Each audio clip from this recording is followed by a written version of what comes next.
Hello once again, Trampions. I am the Tramp, and you are watching Too Late to Sleep on Trampionship Wrestling. Today we are going to cover a few things. We've got Hulk Hogan getting paid. We've got close to the final chapter in the TNA Billy Corgan situation, and we are going to look at some big news from a WWE Hall of Famer. So let's get into the week in wrestling that was. We're going to start off talking about Billy Corgan and TNA. Almost to the end of the story. Not quite there, almost.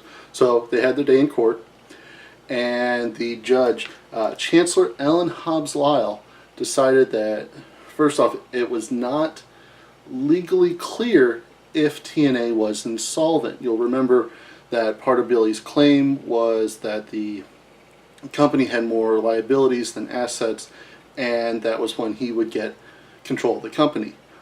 Judge said, can't really be decided. If it can't be decided, the decision goes back to the original owner. So, can't execute it. Also said, hey, Dixie Carter's lawyers are right. This is an illegal agreement. Can't enforce it, even if it was insolvent. So, on two fronts, Billy lost. He's on his way out of the company. But he's not there yet. So, he still has what looks to be not quite 1/3 ownership, and he is claiming that they're not paying him off. They're supposed to pay him off so that he doesn't have that anymore. Now he's saying he might want to convert that, keep the stock and sell it to maybe WWE.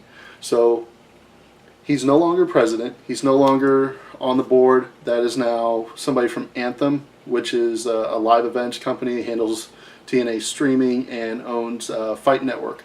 So they broadcast in Canada. So somebody from their company is now running the board. Dixie's on it, but still has that reduced position she's had ever since Billy came on board. So that's where we're at with TNA, except that they just lost their TV deal in the UK. So that's great. They're in great shape. TNA blamed it on spoilers. They said because UK gets the show 2 or 3 days after the US does, by the time it airs, everybody in the UK already knows what's going to happen, and that's why nobody wants to watch it. Which, honestly, isn't that bad an excuse. But we're still on for total non-stop deletion. Now, on the subject of wrestling-related lawsuits where everybody involved might be an asshole, we got news that Hulk Hogan finally settled out of court for a fraction of the original payment that he was due from his lawsuit with Gawker Media. He was originally supposed to get $140 million out of it, and he settled for $31 million. So, if history is any indicator, we only have a couple of years to go before audio tape services of Hogan disparaging a religious ethnic minority over how he got down to so little money coming in. Come on, would you really be surprised to hear Hogan talking about getting... Yeah. Can you buy a new image with $31 million? Now, on the WWE side of things, we had Hell in a Cell this past Sunday. If you go back and watch my predictions, I did pretty well. I didn't get them all. I did pretty well. One of the ones I missed was the main event. It was Charlotte versus Sasha. I was glad it came on last. I said it was a possibility. And they did go outside the cell. Not the way that I suggested might be possible, but they went outside the cell to start the match in the crowd, something that has never been done. I'd watched every single Hell in a Cell match to prepare for the pay-per-view. Never have they fought outside in the crowd. They've gone to ringside, of course, a number of times, but that was a new one. Fighting on the side was something we've seen before. Seth Rollins and Dean Ambrose did a similar spot, but they did it more crashing down, both of them going, instead of one of them power bombing the other one. So there were a few new wrinkles. I thought it was a much better match than a lot of people are saying. I was very happy with it. I was very happy with it, but I will say, it's not very often that I complain about WWE going PG. I think by and large that is a good move.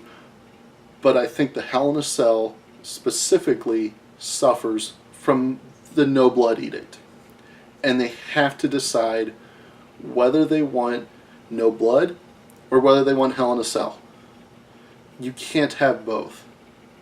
That match is supposed to be brutal. It's supposed to be career-ending, as they make it out to be, even though that really hasn't happened since Tim White. If it's going to be all these things, they need to be able to sell it, and they can't sell it the way they try to sell it if it's in PG. So either they need to lift that for one night, which I don't think they will, or they need to give Hell in a Cell a break, maybe take it off for a year and bring it back for one big match. Have that one match mean something. If you want to do Undertaker Triple H and have that be your only Hell in a Cell match that year, that's going to mean so much more than if 4 months later you've got a pay-per-view with 3 Hell in a Cell matches on the card. But anyway, I thought the women tore it down. I think it would have stood a lot better if they were the only Hell in a Cell match on the card. I thought Kevin Owens and Seth Rollins did a great job. I even liked Rusev versus Roman Reigns. I know a lot of people had a problem with Roman Reigns getting out of the accolade with the chain. I think the commentators, if they would have played it up more, that Rusev's grip slipped, and that's why Roman was able to take that opportunity, it would have helped that out a lot. I see why people had that problem, but I liked the match. I liked Rollins versus Owens with Chris Jericho coming in and making it essentially a handicap match. I thought that was a really good way for them to handle that, to transition Seth Rollins off onto Chris Jericho, if that's the way they're going to go with it, which it looks like it might be. But there's just, you can't do all 3 of those in one night. I think it kind of pulled away from the women's main event in a way that didn't need to be done. But anyway, last thing we're going to talk about today, haven't talked about it a lot. It hasn't been that big in the news, but there is a WWE Hall of Famer that is starting to make a little bit of news waves. But a guy who is probably most famous for a reality TV show he did a couple years back, and who was at WrestleMania a few years ago taking the worst stunner ever. Donald Trump is running for president, which is weird because I've tried to look up like what his policies are, and there's not much there.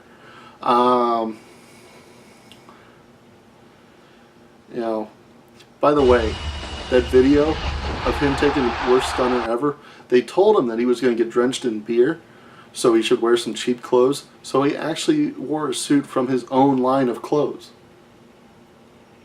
But yeah, I've tried to look up his policies, and I think what he's doing, it's kind of like if you're familiar with Vermin Supreme, I think it's one of those deals where he's running as a joke to call attention to how broken the system is. I just don't see any scenario where a functionally illiterate, openly misogynistic, openly racist, openly religiously bigoted man-child with no understanding of foreign policy, who, like, on par with Gary, what is Aleppo Johnson level of foreign policy knowledge, didn't even know or willingly lied about Russia annexing Crimea when he blatantly said they did not as a statement of fact, which was incorrect. So, running on his business acumen, when he's most famous perhaps for multiple bankruptcies, including casinos, one of the most infamously profitable businesses out there, who is admitted to sexual assault and is in court, due in court before his inauguration would be, related to fraud with a fake school that he ran. But he's on the ticket. I went and I voted, and he's actually on there, so that's surprising. WWE Hall of Famer out there. So I don't know, maybe write in Hacksaw Jim Duggan, you know, if you're looking for a joke, or maybe vote for a real candidate. But yeah, so that's where we're at as a country right now.